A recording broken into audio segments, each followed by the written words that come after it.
Doutora Sandra, quais são as possibilidades e os limites da plasticidade cerebral? Há diferentes tipos de plasticidade? Ela pode ser provocada pelo nosso comportamento? Olha, eu acho importante a gente entender esse princípio da neuroplasticidade, que acontece em todos os cérebros o tempo todo.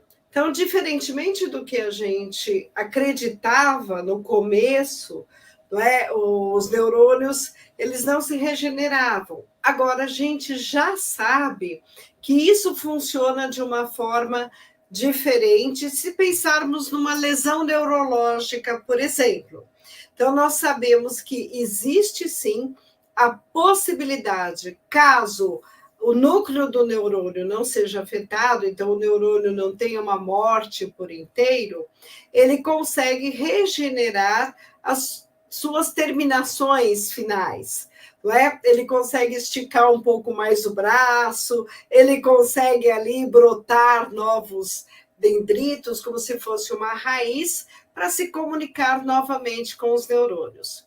Nós temos ainda, né, a questão de que o nosso cérebro ele funciona como uma circuitaria, que hoje nós chamamos do projeto Conectoma. A gente sabe que as conexões do cérebro elas vão acontecendo, né, tornando o cérebro funcionando em concerto.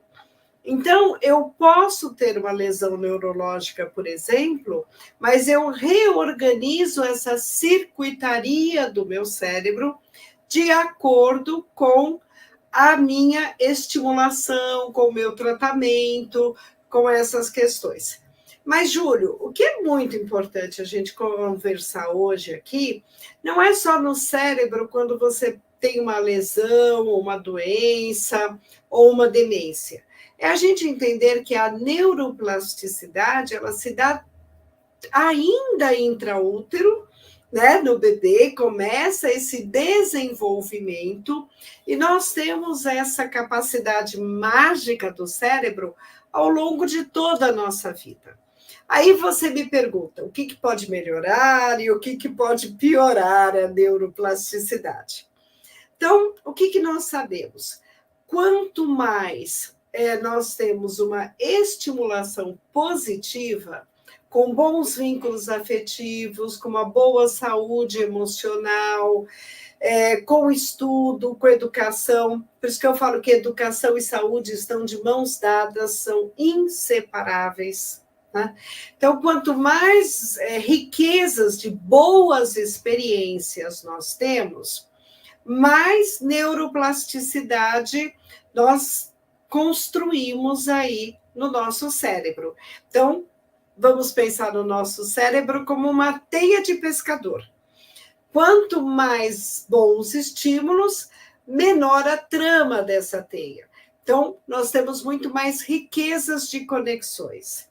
Se eu tenho poucos estímulos e ainda se eu tenho muitos efeitos deletérios, como estresse prolongado, uma criança negligenciada nos cuidados, com poucas estimulações, né? Algumas situações de privações, essa trama da rede ela é maior. Então, eu tenho menos circuitarias. E aí, com o passar do tempo, com o envelhecimento ou com algumas doenças que invariavelmente todo mundo tem em alguma fase da vida, né?